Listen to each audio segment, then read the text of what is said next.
Alright guys, ganyan po ang sitwasyon ngayon ng Commonwealth Around, ang oras natin ngayon ay 6 o'clock po ng morning, no? Yan, kung makikita nyo, disiplinado na ang mga kababayan natin. Diba, wala na nangkakat. Diba, dire-diretso na. Lahat ng takbo ng volume ng sasakyan, dire-diretso na. Kaya salamat Engkap. Disiplinado na, di ba? Dire-diretso na. Dati kasi ang volume dito ng mga sasakyan talagang sobrang dami. Ngayon nabawasan na, di ba? So mas, para sa akin, mas bumilis tuloy yung biyahe kasi walang mga pasaway, yung kakat ka ng kakat, di ba? Ngayon disiplinado na, dire-diretso lang ang biyahe. Kung saan ka nakalinya, doon ka lang.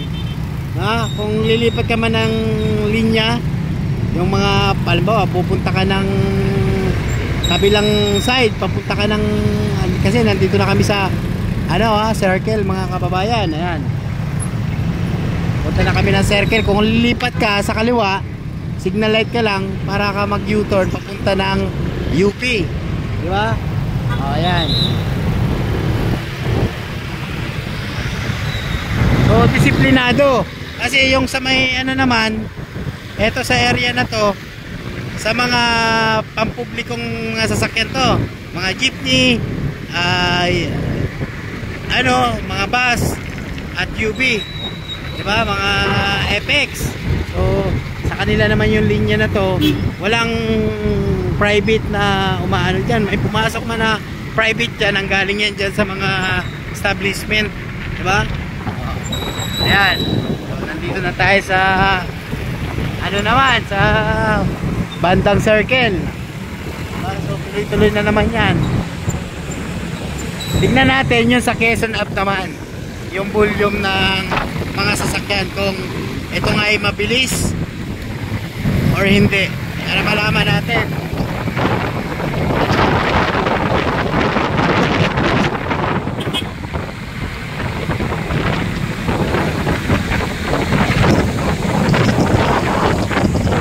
Tayo nakapagdala ng sasakyan, gawa ng coding tayo. So motor muna tayo, mag-joyride muna tayo.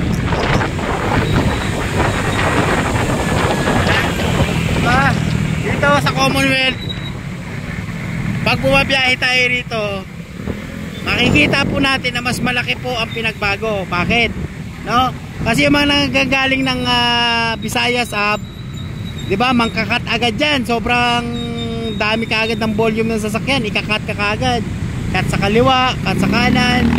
Ngayon tingnan nyo po yung volume, diba, sumusunod na sila ngayon. Kung saan ka nakadiretso, doon ka lang. Kung halimbawa i-exit ka ng halimbawa North Avenue, diba, katulad nito, North Avenue yan, mag-i-exit ka, pa-exit ka naman na susunod ng Quezon Ave, yan, pwesto ka na sa kanan, diba? Tingnan nyo po,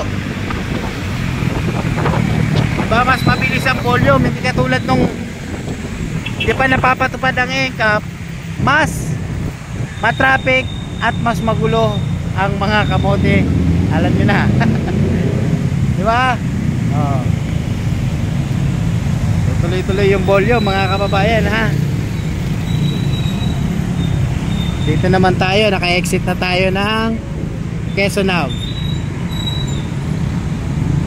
Yan, tignan naman natin dito yung sitwasyon ng Quezon Ave.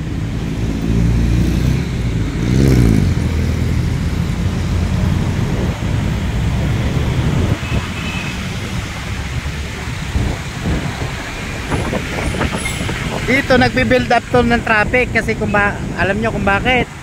Yung mga pumapasok na ilalim ng tulay ng Quezon Ave, kasi ito ang ibabaw nito diretso ng EDSA. Yung ilalim nito diretso ng Quezon Ave, papuntang Fishermont, papuntang Espanya. So ngayon yung mga magkakat, kasi pagaling ka dito, di ba, motor lane, kakat ka syempre sa papuntang kaliwa. So ngayon yung ibang mga sasakyan kumakap din. Nangyayari, volume. Ayan, ayan yung dalawang guhit. Ayan, ayan. Diba? Yung dalawang guhit. Yung motor lane at saka yung papasok ng Quezon Ave. O, ayan o, yung guhit o. So, pwede ka pang pumasok dyan. Hanggat di nawawala yung guhit papuntang ilalim. O, tingnan nyo yung kumakat. Dito lang yan nagbi-build up. So, pero paglampas mo rito, yan, tuloy-tuloy na naman yan.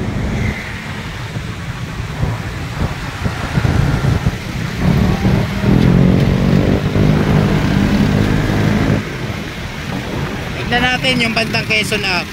Paglampas nitong tulay na to, tignan natin kung disiplinado rin yung mga drivers natin.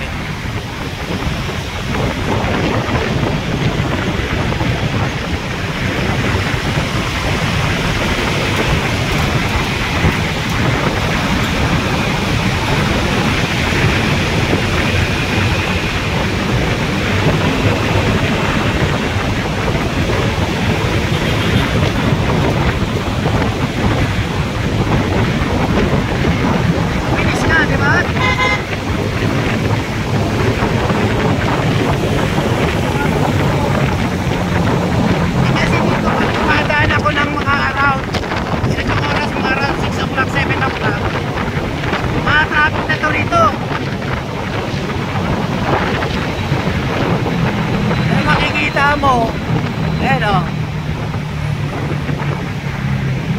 Ayan, medyo magbabagal yan kasi may stoplight. Pero pag nag-go yung stoplight, tuloy-tuloy na naman. So mas mabilis ka yung biyahe.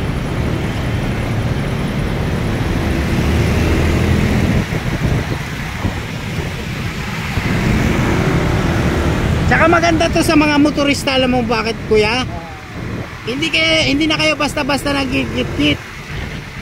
'Di ba? Kasi kung ikukumpara mo noon, 'di ba, yung bike yung motor lane, 'di ba, pumapasok pa yung mga four wheels diyan. O ngayon, bihira na ang pumapasok diyan kasi alam na nila. Oo.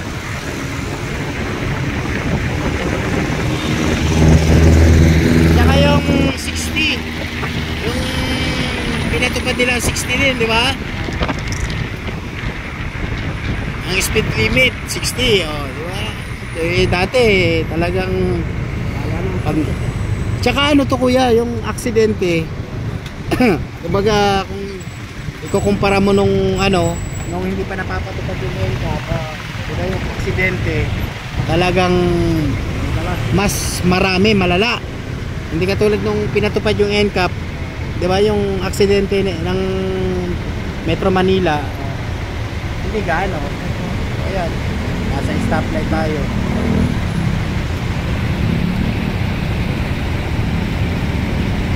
Maganda naman, oh, maganda naman ang